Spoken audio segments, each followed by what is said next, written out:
What's the name? I'm not. It's project 1 after project 10 in Yeah. this manual. So then you can segue it into Prior one's another project manual. 10. Right. All right.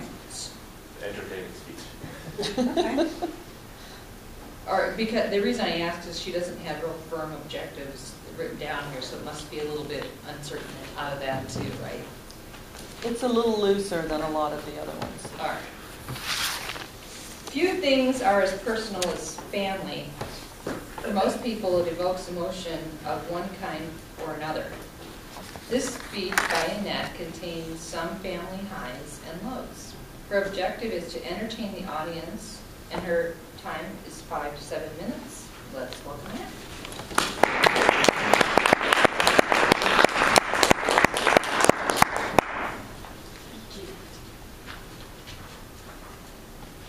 When Valborg was 20 years old, she met the love of her life. Valborg was a little bit more than 4.5 feet tall, blue-eyed, blonde, vivacious, engaging, and slightly spoiled. She was the granddaughter of a prosperous landowner in the small coastal town of Västervik, Sweden. Emil was 7 foot 2 inches tall, very handsome, and had just moved into the area and started working for her grandfather. He was hardworking and shy, but it still didn't take Valborg very many weeks before she had convinced him to go out with her and basically become her boyfriend.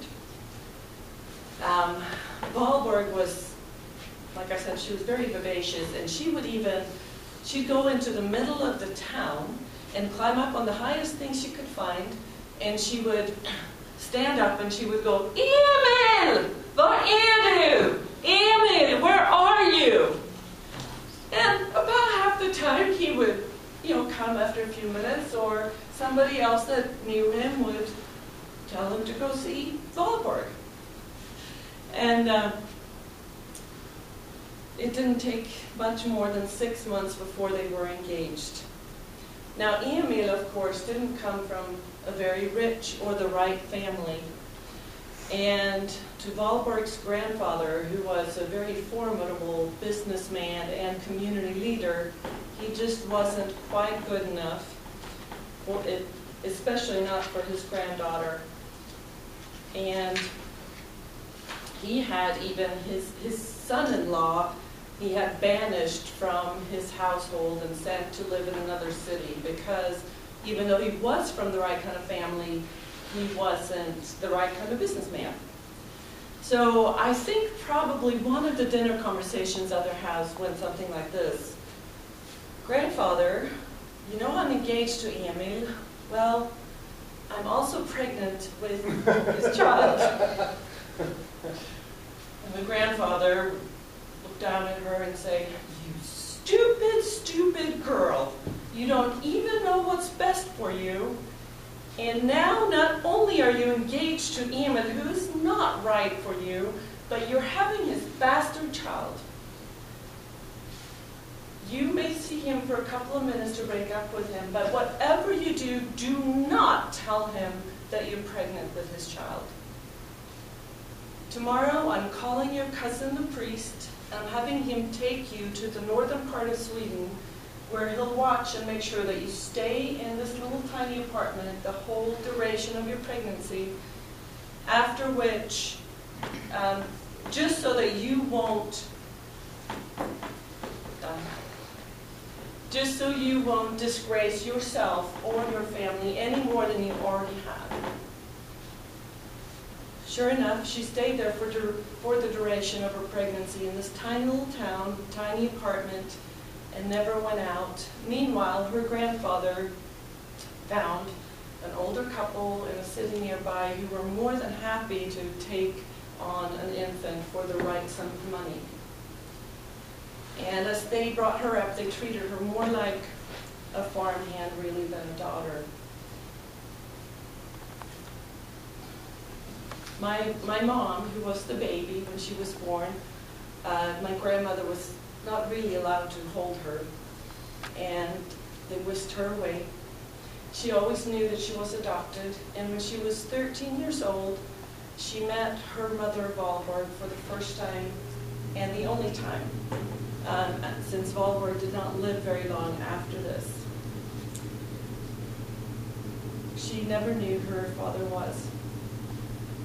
Then, when my mom was in her 30s, she spent some time with her uncles, or Valborg's brothers, and finally one of them told her about her dad.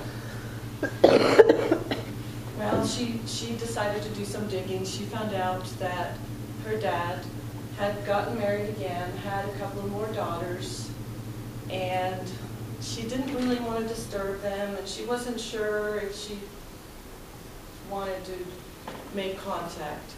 But as I was growing up with my brother and sister, she would often talk about wondering who her dad was and what he was. Well, years went by, and one day she decided that she would contact him. I can just imagine.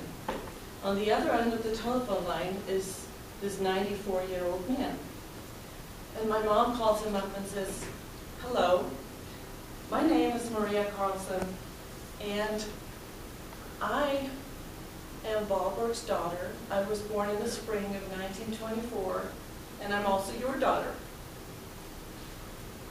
Luckily, my grandfather was a very calm man.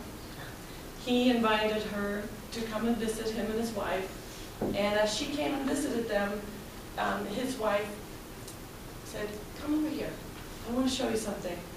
And she brings her over to the family album, and she pulls out a picture of my grandfather, Emil, and Valborg when they got engaged. And she gives it to my mom and says, "Here, I want you to have this."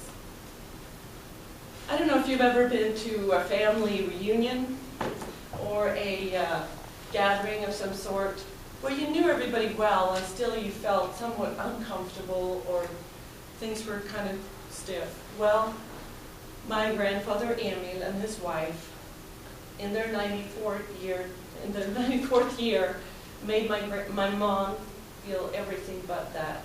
They welcomed her with open arms and loved her and showed her more acceptance than she had ever experienced in her whole life. Another Toastmaster.